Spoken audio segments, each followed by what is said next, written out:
Bueno, en esta ocasión el libro Entorno 68 de Paco Ignacio Taibo II. Como el nombre del libro nos lo indica, tiene relación con los hechos sucedidos en el año de 1968 a lo largo de todo el año, y en especial lo que todo el mexicano recuerda al momento de ver el año 1968 es la matanza del 2 de octubre, la matanza de los estudiantes del 2 de octubre de 68 en la Plaza de las Tres Culturas. Este libro fue escrito en el año de 1991, como ya lo había dicho, por Paco Ignacio Taibo II. Paco Ignacio Taibo II tiene una peculiaridad en su forma de escribir. Regularmente siempre habla de política, regularmente siempre habla de hechos socioculturales mexicanos, regularmente siempre está en pro de la izquierda mexicana. Esto lo respaldo en el hecho de que él, hasta este año 2015, es asesor cultural del partido político llamado Morena, en apoyo a Andrés Manuel López Obrador. Perdón. Regresando al tema que nos importa, que es la cuestión del libro, el libro comienza como un comienza con la explicación de Paco Ignacio Taibo de que toda la recopilación del libro, toda la redacción del libro son sus notas, porque Paco Ignacio Taibo estuvo dentro del movimiento. O sea, estamos al momento de leer el libro del 68 estamos percibiendo una visión histórica del movimiento, pero desde adentro. No nos lo está contando un historiador que acaba de nacer cuando los hechos estaban suscitando. No, nos lo está contando una persona que vivió los hechos como tal de la represión, las marchas, los movimientos de colecta, la repartición de documentos informativos durante esa época. Él es muy concreto con todo lo que él sucedió, lo que él vivió, lo que su gente vivió. Él habla de la gente que perdió durante el movimiento, habla de la gente que conoció durante el movimiento y habla de todas las cosas que a él como persona años después se dio cuenta que lo enriquecían. Él nos menciona que este libro fue escrito con la motivación de una de sus hijas, puesto que él no quería, él las notas las tenía arrumbadas, y cuando una de sus hijas lo motiva a que esas notas lleguen a los demás, a nosotros como lectores, él es cuando comienza a redactar ese libro. Paco Ignacio Taibo nos habla desde el comienzo, nos da una introducción a la historia con todo lo que estaba pasando en el mundo, en todo el contexto de marchas, todos esos estudiantes enardecidos que a lo largo del mundo estaban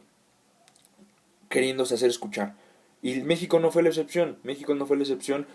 y este hecho, pues como todos sabemos, generó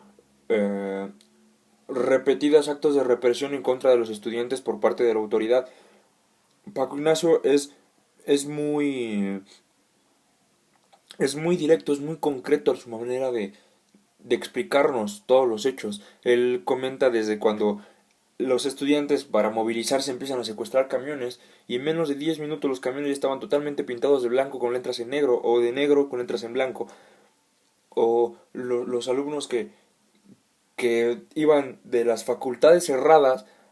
a los sótanos de algunas casas donde tenían unas imprentas y comenzaban a imprimir folletos para empezarlos a repartir. También nos habla del el alumno que por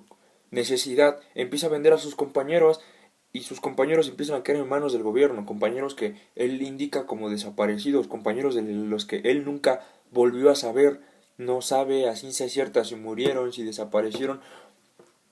no sabe nada, como muchas familias después del movimiento del 68 tampoco supieron nada de sus seres queridos, porque eso fue una tendencia, tendieron a desaparecer, tendieron a morir. Paco Ignacio nos, nos muestra realmente cuál era la organización del movimiento. Los cabecillas, por decirles de alguna manera, no eran únicamente universitarios, porque también había maestros, también había eh,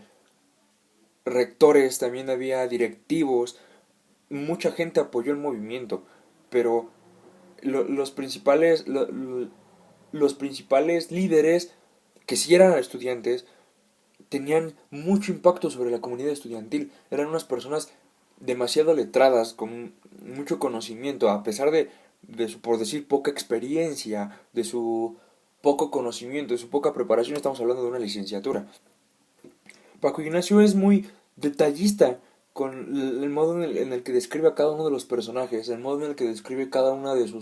sus encuentros, de sus enfrentamientos con la autoridad. Paco Ignacio es muy concreto, es muy directo, es muy detallista.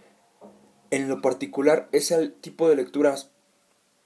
suelen no ser de mi agrado, pero cuando el libro de 68 llegó a mis manos, obviamente yo como alumno de media superior, por la curiosidad de saber más acerca del caso de 1968, pues lo tomo como curiosidad y lo comienzo a leer, lo comienzo a leer, lo comienzo a ojear y me doy cuenta que es una lectura histórica, es una novela hecha historia o una historia hecha novela. Yo no sabría a ciencia cierta cómo clasificarla, pero lo que sí, desde mi punto de vista, es una novela muy recomendable, es una lectura muy fácil, no es para nada pesada, es un libro bastante corto y me gustó.